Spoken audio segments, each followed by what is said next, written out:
is an emotional drain on our men and women that are on the front lines here, and it is inherently dangerous work.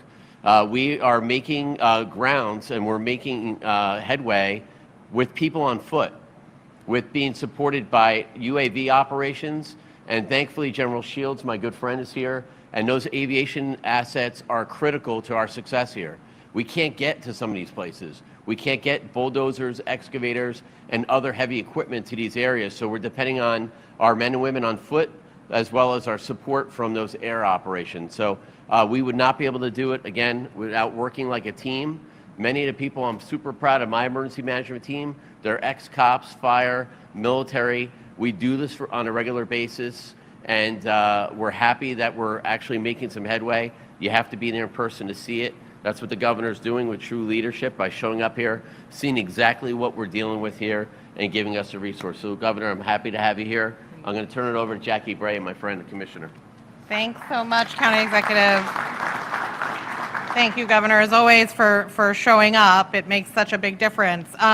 This has been a historically dry fall. In fact, we had the driest October in New York City and in parts of the Hudson Valley that we've ever had in New York, of course, followed from a historically wet summer.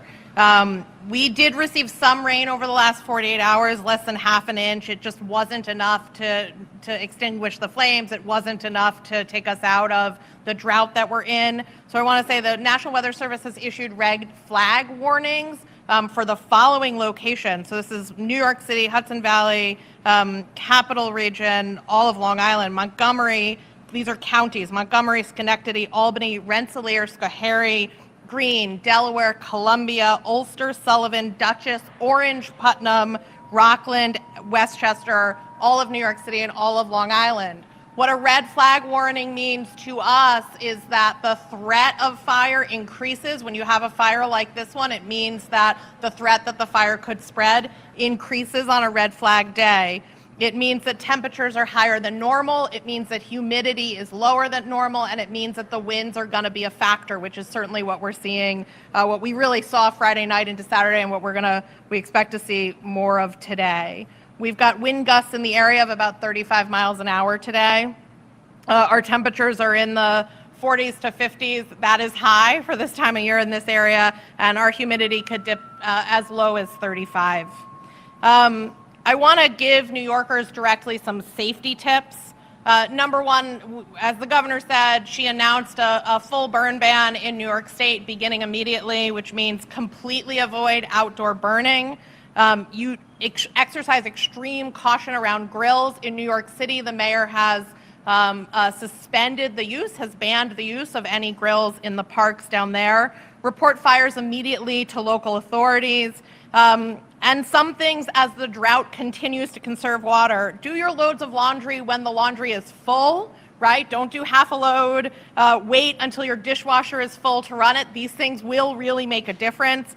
Put off washing your car, put off watering the lawn, take shorter showers, turn off the faucets when we're brushing our teeth. We know how to do some of these things. I also just want to give a little bit more depth on the burn ban. So while outside of New York City, barbecue grills, maple sugar arches, that sort of outdoor cooking advice, this does not apply to those, but obviously we need New Yorkers to be careful with those. Campfires that are less than 3 feet in height are permitted, but we need you to have whatever you need to put that fire out immediately on hand, whether that's a fire blanket, sufficient water, that type of stuff. The on-site burning of agriculture waste continues to be permitted. The regular fire training and that type of stuff continues to be permitted. We will not be taking this restriction lightly, and we will be out enforcing the burn ban across the state. To give a little bit of context, the governor gave some. On an average year in New York State, we have about 1,400 of acres that burn. In the last 3 days, this fire alone has burnt 2,700 acres, and just a second fire has burnt 700 acres. And so we are well above normal. And with that, I'll just thank the first responders. Appreciate everyone, and then questions, right? All right, we're going to do on-topic questions only. If anybody has one.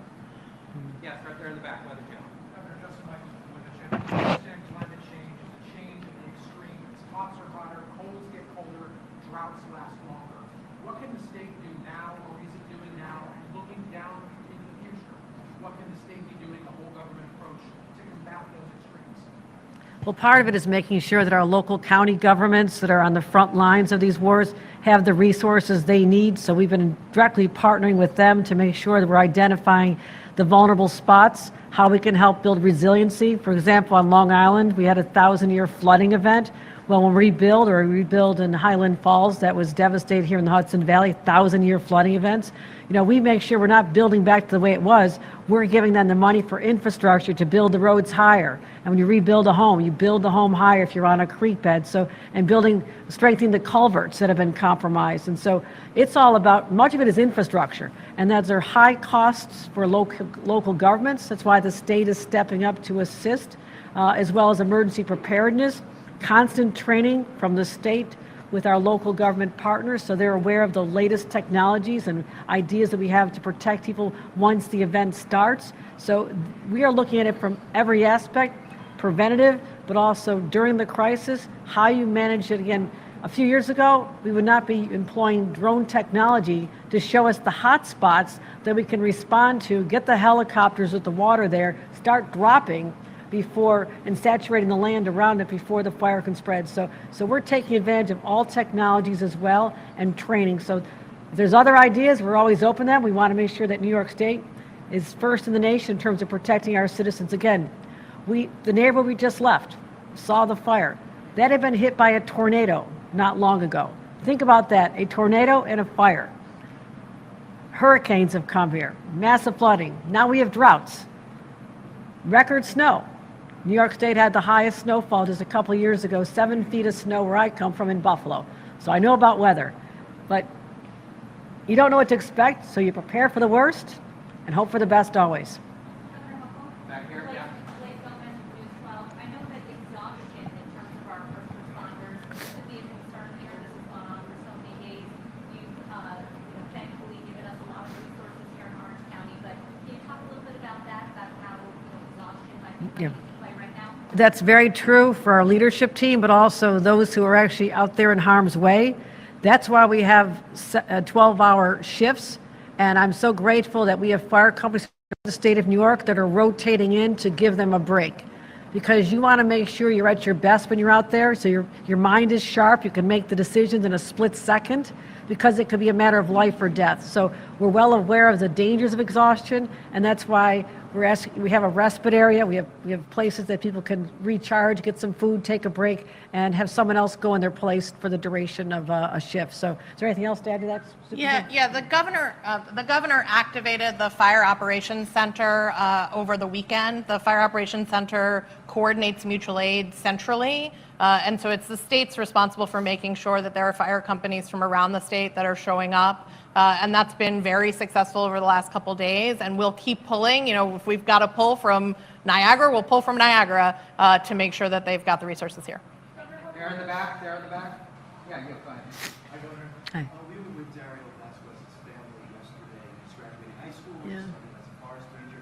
Can you talk about the training that's involved with forest rangers to put them into these situations to try to put out this fire? And again, I can speak to that. broken hearts for this family, and I cannot imagine, as the mother of a son and daughter too, you lose a child after you get them through high school and they're on the cusp of starting their career. It is devastating. So you want to speak to the training? Yeah, I could speak to the training. Our basic wildland firefighters get what we call the basic wildland fire suppression course.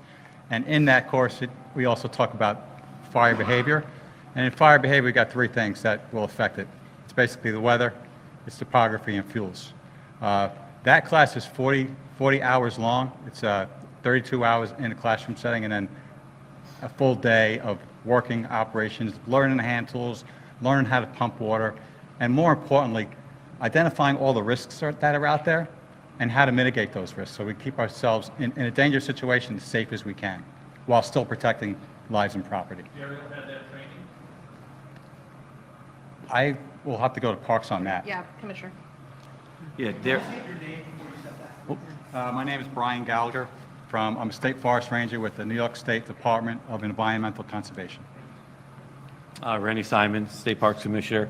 Daryl was a park aide. He was clearing brush, flammable materials, creating the fire line. He wasn't out there fighting the fire per se, but he's creating the fire line to prep, to start to delineate the line to protect the communities around him.